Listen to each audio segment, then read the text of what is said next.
Abre su Biblia, por favor. Estamos en el libro de Salmos.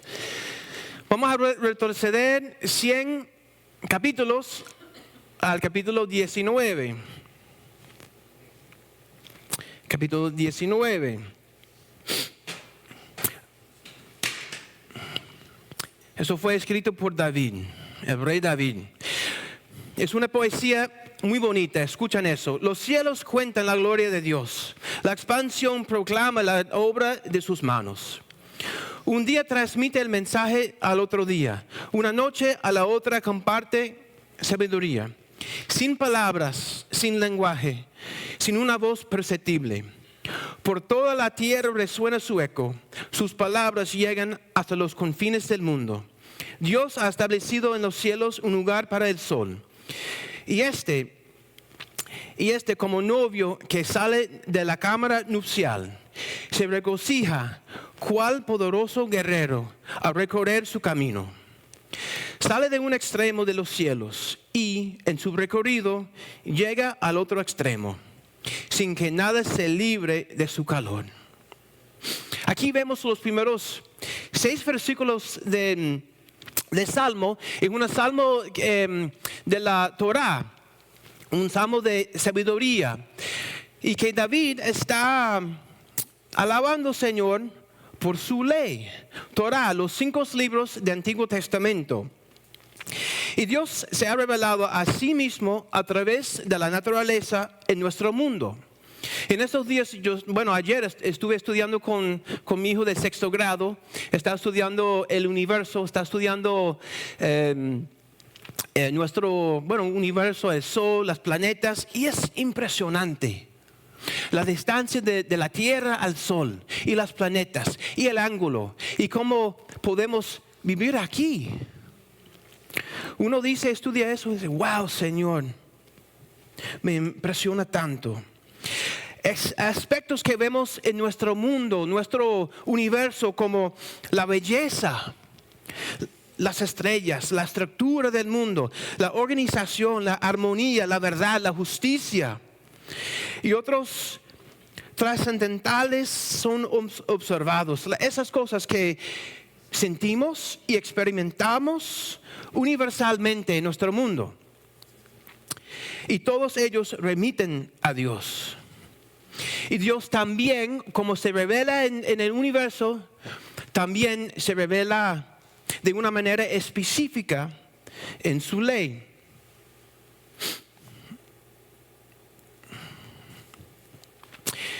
La ley del Señor es perfecta. Infunde nuestro aliento. El mandato del Señor es digno de confianza. Da sabiduría al sencillo. ¿Lo creemos? ¿Es cierto? Amén. Escuché un amén allá atrás. Gracias. Y otros. Amén. Gracias, Salomón. La revelación divina tiene una influencia dominante sobre la humanidad, comparable a la que ejerce el sol sobre la naturaleza. Mientras que el sol restaura la vida natural, la revelación especial de Dios, las Escrituras, restaura la vida del alma humana. El sol disipa la oscuridad física, pero la palabra de Dios elimina la oscuridad de la ignorancia de nuestro entendimiento. Es impecable y fidedigna, es perfecta para su cometido, pues contiene todo lo necesario. Queremos ver unas cosas aquí. Dice, la ley es perfecta. La ley es perfecta significa integridad, verdad, es decir, sin tacha, completa, plena, sincera, sana, sin mancha, recta, íntegra, no falta nada, es perfecta. Y tenemos que fijar también que del Señor, eso es el nombre de pacto de Dios, el nombre de pacto. Y algo muy importante, que no se habla mucho, pero es muy importante reconocer que durante la época de Moisés, cuando Moisés estaba con los israelitas en el desierto y recibió la ley, en esa época las naciones tenían pactos, acuerdos con otras naciones. Había una nación débil o inferior que hizo un pacto con una nación más grande, con más poder. ¿Y cómo fue ese trato? Que la nación grande iba a proteger y cuidar la nación pequeña. Y la nación pequeña iba como que pagar impuestos, ayudar con hombres para la guerra, para evitar conflictos, para cuidarse y para protegerse. Y casi todos los pueblos y todas las naciones en esa época tenían ese acuerdo. Pero Dios quería hacer algo diferente. Y los teólogos y los historiadores descubrieron hace tiempo que la estructura de Deuteronomio es como una estructura de un acuerdo hitita de una comunidad hitita de Turquía. Hoy en día es Turquía, que esa población tenía esos contratos que se llama suzerainía y vasallaje. Suzerainía y vasallaje. Suzerainía es la nación más grande, poderosa, y el vasallaje es la nación más pequeña. Porque Deuteronomio, como ese acuerdo tiene la estructura, guarda un paralelismo con los tratados hititas. Incluye un preámbulo, un prólogo histórico, estipulaciones, bendiciones y maldiciones, testigos y disposiciones para la conversación del documento, estableciendo así una lealtad exclusiva. Eso fue la única manera de sobrevivir para un país, una nación, una gente que Dios sacó de esclavitud de Egipto. Y lo que fue imposible humanamente en ese entonces fue posible con el Señor. Porque ¿qué dice Dios en Deuteronomio? Que voy a ser tu Dios y van a ser mi pueblo. Entonces cuando está hablando de la ley, está hablando de esa promesa. Ese trato que tenían otras naciones con otros pueblos más grandes, más poderosos, los israelitas no iban a tener ese acuerdo con nadie, solamente con Dios. Y ahí vemos y entendemos mejor Deuteronomio y la ley, el amor por Dios, por su pueblo, sus promesas.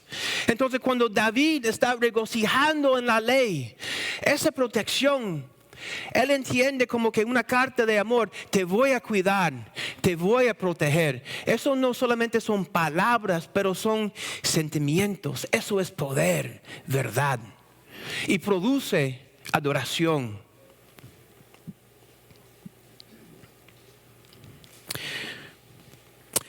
Los preceptos del Señor son rectos. Traen alegría al corazón. El mandamiento del Señor es claro, da luz a los ojos. Y vemos aquí que David está utilizando sinónimos, está describiendo esas leyes. Y cuando dice recto, dice limpio o puro, correcto y justo.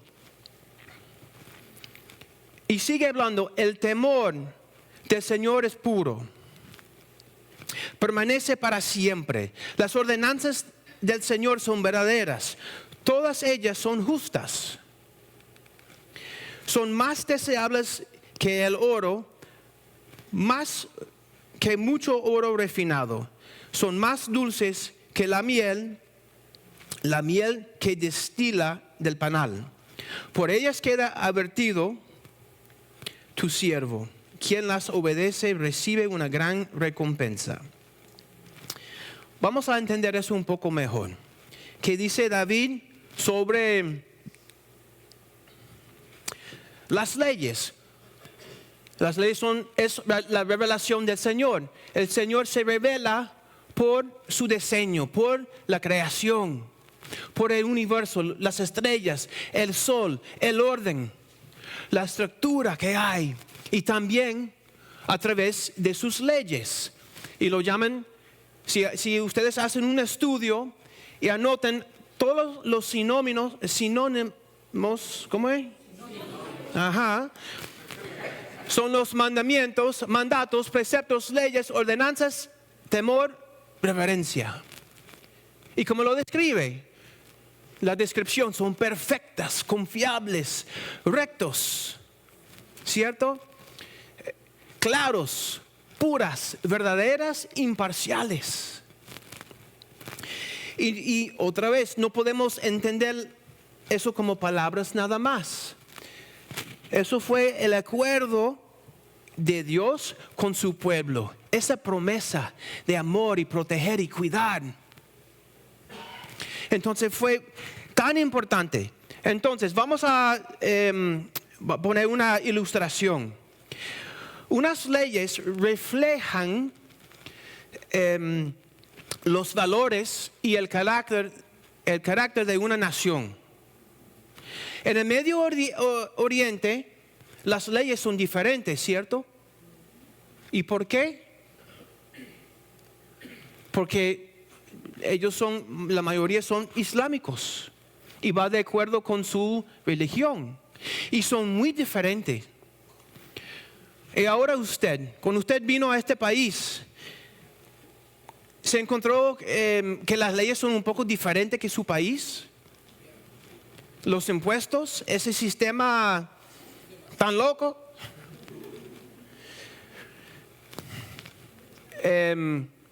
Las leyes de tráfico, la justicia, quizás el respeto. Son cosas positivas, son cosas negativas. Pero esas leyes reflejan el país, el carácter del país y de los gobernantes, ¿cierto? También eso refleja la moralidad del país. ¿Cómo vamos ahora con las leyes que están pasando?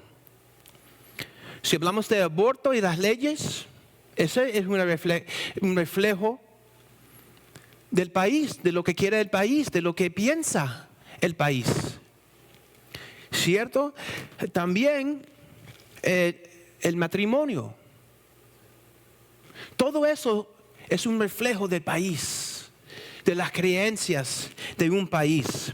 Entonces, también, si yo puedo revisar su casa, ahorita ustedes están acá, pero si yo voy como detective a su casa y voy a tratar como un detective, entender cómo es usted. Voy a ver su casa. Yo entro en su casa, voy a, abrir la nevera, voy a ver la alimentación que uno le gusta, abrir la despensa, voy a abrir los gabinetes, voy a ver la ropa. A lo mejor yo puedo adivinar en qué trabaja, si trabaja en oficina, si trabaja en warehouse, si trabaja, voy a encontrar equipos de deportes. Yo puedo hacer un estudio de su casa, de su ambiente, y voy a conocer de ustedes. Igual que si pasa a mi casa, vas revisando, van a ver lo que es importante. Van a ver las fotos. Van a ver todo. Imagínate, ver la basura. Nadie quiere hacer eso, pero la basura habla mucho de alguien. Lo que consume. Entonces, uno puede analizar bien el ambiente o el dominio y entender la persona. Así es el universo de Dios. Así son las leyes. Ese pacto que Dios tuvo con Israel, el antiguo pacto. Y también, voy a guardar eso para más tarde. Lo que David está hablando, que la palabra produce un afecto, ¿cierto?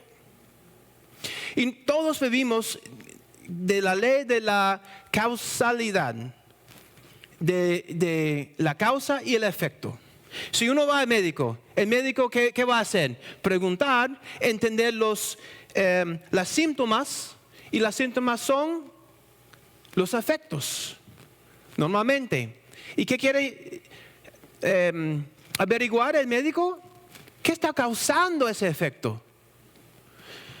Si uno trabaja con la electricidad, uno tiene que deducir dónde está la falla, dónde está el problema. Un ingeniero, alguien tiene que trabajar con esa ley, ¿no? La causa y el efecto. Y lo que David propone es muy cierto, que la palabra produce adoración, produce alegría. Amén. Entonces, ¿cómo es esa revelación? Son las palabras, los sinónimos, ¿cómo es? Ajá, gracias. Y los efectos. Reviven el alma, hacen sabio al sencillo, traen alegría al corazón, dan buena percepción, una gran recompensa. Son cosas que nosotros queremos. Y también se puede entenderlo así. Hay verdad, la verdad, algo concreto, y algo, las emociones. Y son las verdades,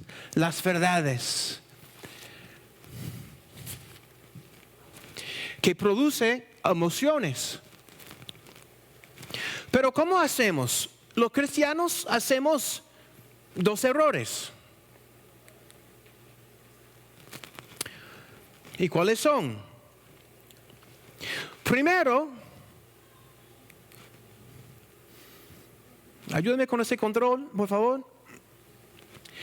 El primer error que uno hace, que yo hago también, que nosotros estamos buscando la verdad. Estamos buscando la verdad. ¿Qué es verdad? Y la fuente, el error que hacemos o cometemos es que vamos a fuentes que son dudosos. Vamos a la familia, a los amigos, a YouTube o Instagram, para los influencers, escuchamos la sociedad, escuchamos o estudiamos o leemos libros o escuchamos podcasts de otras filosofías como el humanismo, estoicismo, eso está muy de moda, eso mucho, sí, eso es mucha letra para mí. Sincretismo, pero nosotros caemos en eso, escuchamos eso y nos desviamos. Y eso produce emociones. Esas son buenas emociones, pueden ser buenas, pero van a ser temporales. Pero escuchamos y vamos a un fuente equivocado. Y el otro error que cometemos es dejamos que las emociones nos guíen. No está mal que estamos escuchando, que estamos pendientes de las emociones, está bueno. Pero tiene que pasar por un filtro que es la verdad, que es la palabra, que el pastor Núñez dice que el cerebro es el torre de control, como un aeropuerto, que eso controla todo. Entonces, ¿cómo hacemos? Hacemos todo al revés. Emociones que buscan comprensión, significado y justificación. Y no siempre, pero a veces nos equivocamos. Yo siempre, bueno, no siempre, pero frecuentemente yo tengo esa conversación con mi esposa. Ella me dice, yo no tengo ganas de ir al gimnasio. Claro, uno nunca tiene ganas. Yo tampoco. Pero le digo, mira, nunca vas a, ¿cuál es la palabra? You're never going to regret. Que nunca vas a, ¿cuál es la palabra regret? ¿Cómo, Frank? A repetir de ir al gimnasio. Uno siempre sale mejor. Para quitar la ansiedad. De bombear un poco de corazón. Uno se siente mejor. Pero tantas veces, yo no tengo ganas de hacer eso. Yo no quiero hacer mi devocional. Yo no quiero ir a la iglesia. Qué aburrido. El estudio bíblico, escuchar, nada. Y ese es el otro, pero saber que la palabra produce siempre la adoración. La verdad produce la emoción y la condición, que es la buena percepción que dice David, la alegría, sabiduría y esa renovación que nosotros necesitamos. Es la palabra. Y esa es la idea de David a través del Espíritu Santo que escribió todo esto. Y nosotros podemos, eso no falle. Es la ley. Y podemos entenderlo también así, la ley. ¿Cómo son las leyes de su casa? O las reglas de tu casa. Si usted tiene hijos, tienes reglas, tienes normas. ¿Se puede acostar a cualquier hora? En una casa sí, otra casa no. Una casa que valora descansar bien, no. Y la regla va a ser un reflejo de eso, ¿cierto? El uso del celular. El tiempo en pantalla para un niño. Si tiene un adolescente, ¿a qué hora puede llegar? Y puede andar, ¿por dónde? ¿Puede andar suelto por todo el barrio, entrar en cualquier casa? Tenemos leyes para cuidar nuestros hijos. Y esas leyes que nosotros hacemos, cuida y protege nuestra familia, nuestro matrimonio, esa relación. Esas leyes son símbolos y representan amor. Y cuida, protección. Y así Dios da esas leyes para nosotros. Su promesa. La promesa que tiene para nosotros. Entonces, el versículo 11 dice: por ellas queda advertido tu siervo, dice David. Queda advertido tu siervo. Quien las obedece recibe una gran recompensa. ¿Y por qué dice eso? Queda advertido tu siervo. ¿Advertido de qué? ¿De lastimarse a él mismo? ¿De sufrir una consecuencia de un error? ¿De maldecir a Dios? ¿O lastimar a otros? Pensemos en esto. Estamos de acuerdo que la palabra produce adoración, ¿cierto?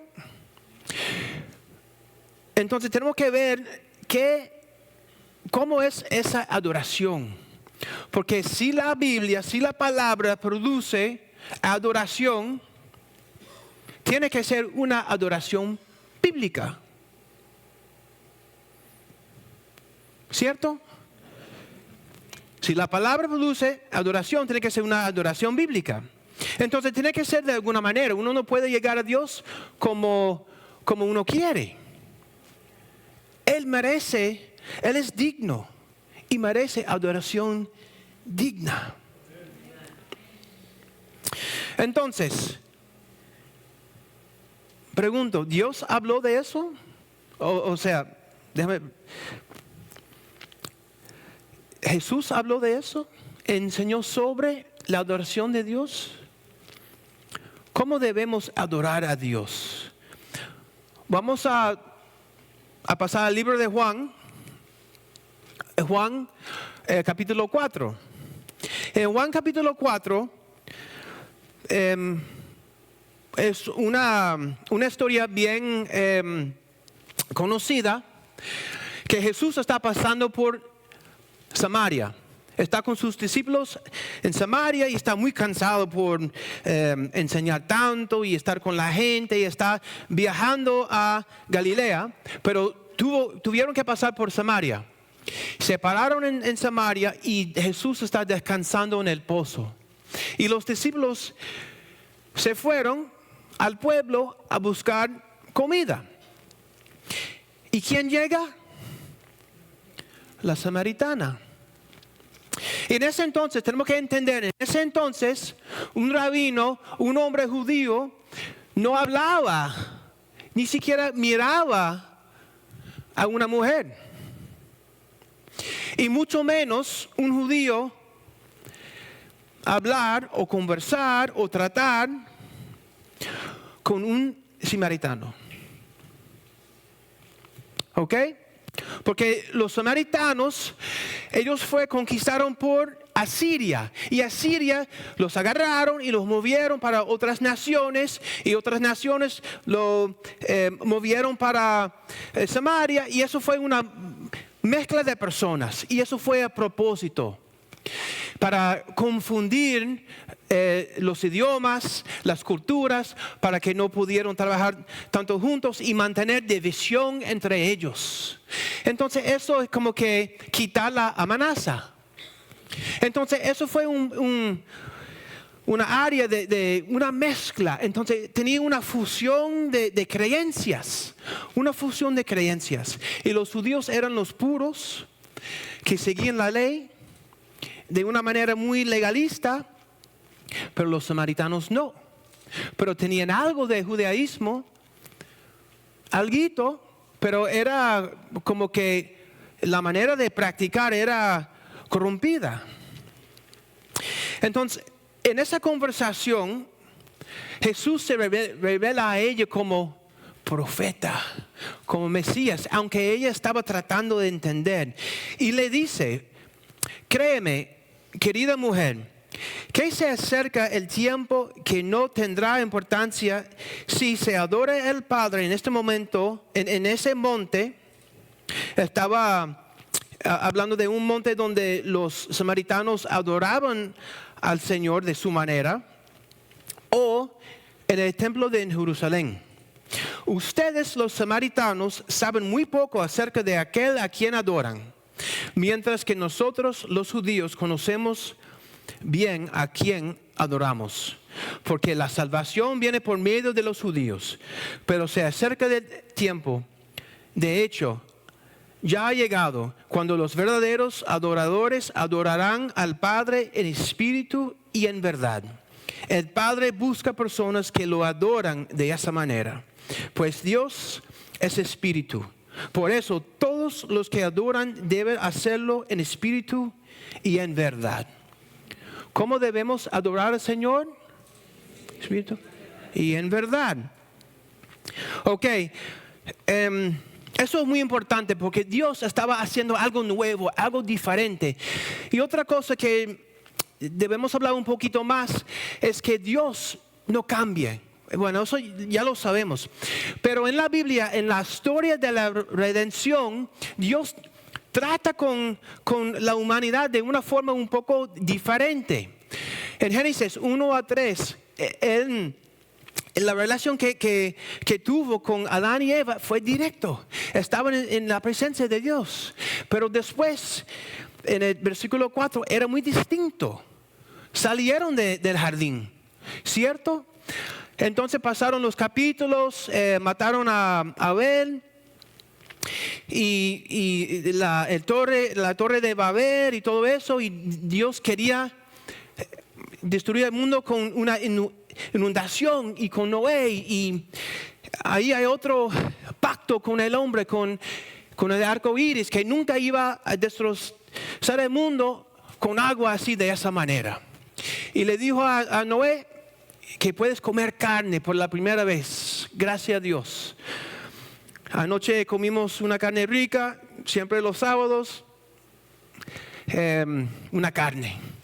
Gracias que Dios hizo ese cambio. Y después vemos que Dios llama a Abraham a Abraham en ese entonces, y le da promesas, y Dios está obrando con la familia de Abraham, con Isaac, con Jacob, con José, con los tribus, los hijos de Isaac, de Jacob. Y después levantó a Moisés para salir de Egipto, cruzar el Mar Rojo, estar en el desierto y entrar a la tierra prometida. Y le dio esa constitución que es la ley, ese pacto de suzerainía y vasallaje, de cuidar su pueblo, porque esa fue la manera que Dios quería tratar con ellos. Pero entonces Dios levantó varios profetas. Un profeta habla por Dios y un sacerdote representa el hombre ante de Dios. Pero el profeta habla por Dios y revela a Jeremías y Ezequiel que Dios está moviendo, que está cambiando, que está haciendo otra cosa, que va a cambiar ese corazón de piedra a un corazón de carne. Y que más, que iba a poner la ley en las mentes de los hombres y escribirlo en sus corazones, que iba a hacer algo mucho más grande. Y con Juan el Bautista, Jesús mismo dice en Mateo capítulo 11 que Juan Bautista fue el último profeta que va a hablar por Dios, anunciando la llegada del Mesías, porque Dios está haciendo algo diferente. Y le está explicando a esa mujer: el Padre está haciendo algo diferente, que no tiene que adorar al Señor en ese monte ni en el templo. Puedes adorarle en espíritu y en verdad. Nosotros somos lo mismo.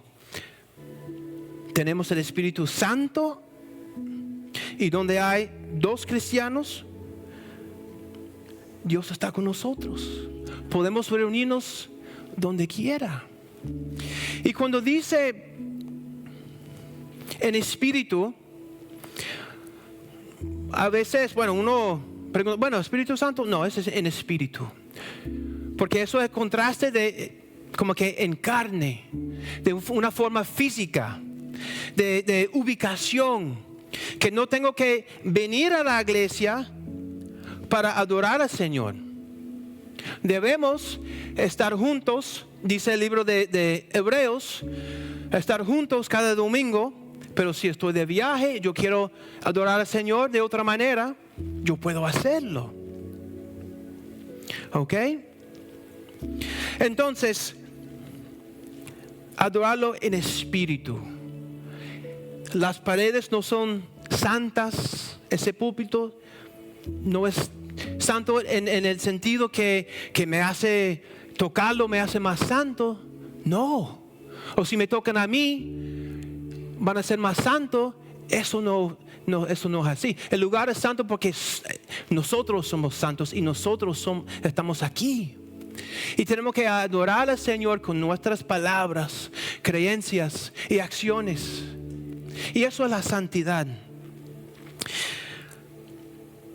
La aplicación es que sí, necesitamos ir a la iglesia, pero debemos llegar también preparados a adorar de una manera corporativa. Estamos juntos, llegar preparados. Y hay días que nosotros no llegamos preparados porque estamos corriendo, que los niños no quieren comportar para salir a tiempo. Pero debemos no solamente llegar a tiempo, pero con la mente preparada para adorar al Señor, el corazón preparado. Y adorar en verdad. ¿Qué significa la verdad? Los verdaderos adoradores adoran a Dios por quien Él es, verdaderamente, como Él se ha manifestado en nuestro mundo. ¿Cómo sabemos quién es Él en realidad? Y cómo Él desea ser adorado. En la palabra, basándonos en su palabra. La verdad es aquello que es excelente o que está a la altura. Es la verdad, lo que Dios merece. Nota, Jesús dice, le cuenta a la samaritana, no solamente adórame en espíritu, no solamente en verdad, pero ambos. No puede faltar ni uno, en espíritu y verdad. A lo mejor los samaritanos adoraron en espíritu, pero sin verdad. Y los judíos adoraron sin espíritu, pero en verdad.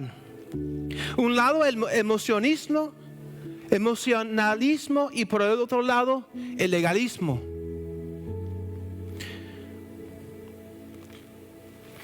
Recientemente escuché un podcast y yo comparto eso porque a veces podemos criticar muchos en la Biblia, los samaritanos, en la fusión de creencias, pero nosotros mismos estamos siempre batallando con eso. Hace 10 años yo salí de la iglesia metodista porque las enseñanzas ya de nivel global no era consistente con la palabra. Y en esa conversación de dos pastores, uno de Colombia, otro de Guatemala, estaban hablando y contaron de otra conversación que tuvieron con un misionero. Otro señor, creo que colombiano también, que estaba en Brasil. Y estaba trabajando arduamente en Brasil, pero le costaba. Y lo que le dijo fue, mira, me cuesta mucho. Y esto es por qué. Y eso es fuerte, es chocante, pero tiene que ver con la enseñanza de hoy. Dijo, en Latinoamérica, pero yo no creo que eso es solamente en Latinoamérica, porque eso pasa aquí. Pero en Latinoamérica glorificamos la ignorancia genuina. Hay tantas creencias que nosotros tenemos que son falsas. Tenemos puntos ciegos y tenemos que dejar que la palabra nos enseñe, nos instruye, porque todos de una manera u otra, y suena difícil, pero tenemos ignorancia genuina. Estamos tan convencidos de cosas que son falsas a veces. Y tenemos que dejar que la palabra, la causa, produce ese efecto. Y Dios es digno y merece adoración digna. La adoración es determinada por Dios mismo, y no por la sinceridad y los sentimientos o la destreza musical. Esto exige dos cualidades esenciales: reverencia y exactitud. La adoración debe ser debidamente fundamentada en las Escrituras, reflejando a Dios tal como Él se ha revelado realmente. Y vamos terminando con la parte final de Salmos 19. Y eso se trata de lo que hemos hablado, de la ignorancia genuina. ¿Quién está consciente de sus propios errores? Perdóname aquellos de los que no estoy consciente.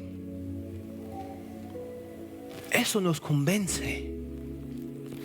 Libra además a tu siervo de pecar a sabiendas. No permitas que tales pecados me dominen.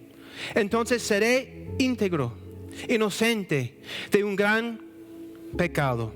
Sean pues aceptables ante ti mis palabras y mis meditaciones, oh Señor, mi roca y mi redentor.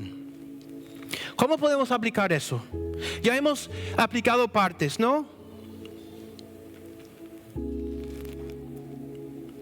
¿Cómo es su adoración al Señor?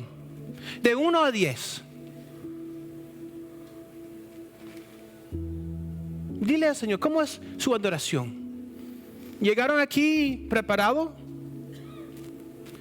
Ahorita mismo están pensando en su almuerzo, su desafío. Eso pasa. Y adorar, yo no lo dije, pero hubiese dicho eso antes. Adorar no solamente es venir a alabar y tocar y cantar. Eso es parte de la adoración. Pero ¿qué dice Romanos 12:2? Un sacrificio viviente. Cuando van a almorzar con los amigos o en la casa, cuando van a trabajar, cuando están con los niños, estamos adorando en cualquier momento.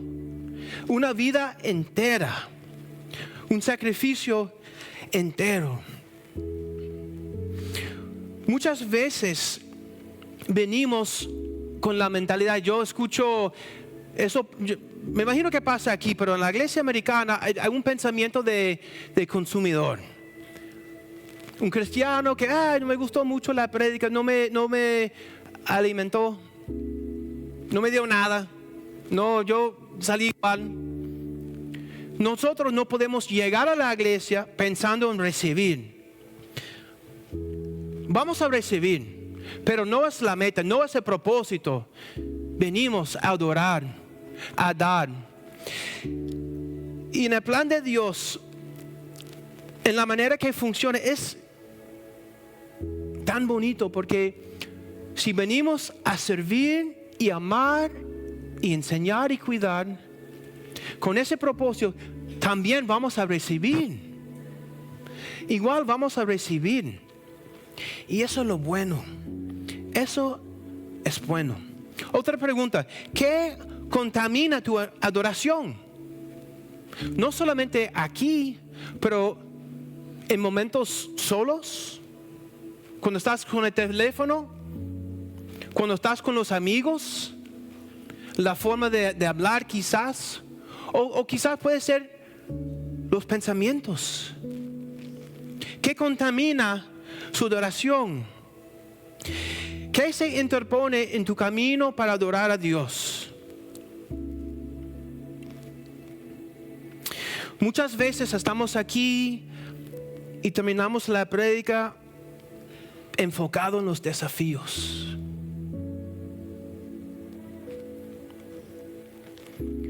Tenemos que no enfocarnos, centrarnos en el problema, sino la solución. Y eso es la verdad que mostré. Eso es la causa de la alegría. Ir a la verdad. Siempre ir a la verdad. Porque eso es lo que produce la alegría. No es temporal, es eterno. Y recordarnos de esas cosas que nos anima, que nos consuele. No somos víctimas porque somos hijos del Rey. No somos víctimas porque somos vencedores. Pero no somos vencedores. ¿Por qué? Porque somos más que vencedores. Dice la palabra, Romanos 8. Somos más que vencedores. Dios permite circunstancias. Tantas veces queremos adorar al Señor y pedirle que cambie las circunstancias. Y yo lo había dicho varias veces. Dios importa menos nuestras circunstancias porque nos importa a nosotros, nuestro corazón. Eso es la prioridad. Entonces no va a cambiar las circunstancias hasta que cambie nuestro corazón. Y tenemos que estar enfocados en la verdad. Que el Padre tiene un plan. Que el Hijo venció la muerte y el pecado. Nos ha redimido. Y el Espíritu Santo nos acompaña. Somos más que vencedores. Y tenemos que recordarnos de esa verdad. Cada día, cada momento. Que abrimos esa carpeta. Esa verdad que nos amina, que nos instruye, y dejar que nos guíe la mente para adorar al Señor. Cuando yo veo la tarjeta por ejemplo, de mi esposa, y esas palabras tan significativas. ¿Cómo yo no voy a responder a ella con el mismo amor? ¿Cómo yo no voy a querer servirle y darle a ella lo que ella quiere o necesita? Un regalo, un acto de servicio, un aliento. Y Dios es lo mismo. Tenemos que darle lo que Él merece y quiere. La palabra produce una adoración pura y profunda, en espíritu y en verdad. Nos adoremos como no adoremos como el samaritano, adoremos como los discípulos, instruidos en la palabra. La palabra reaviva el alma. La palabra hace sabio al sencillo. La palabra trae alegría al corazón. Da buena percepción para vivir. Es una recompensa para quienes las obedecen. Vamos a cerrar con una oración y vamos a seguir adorando el Señor en espíritu y verdad.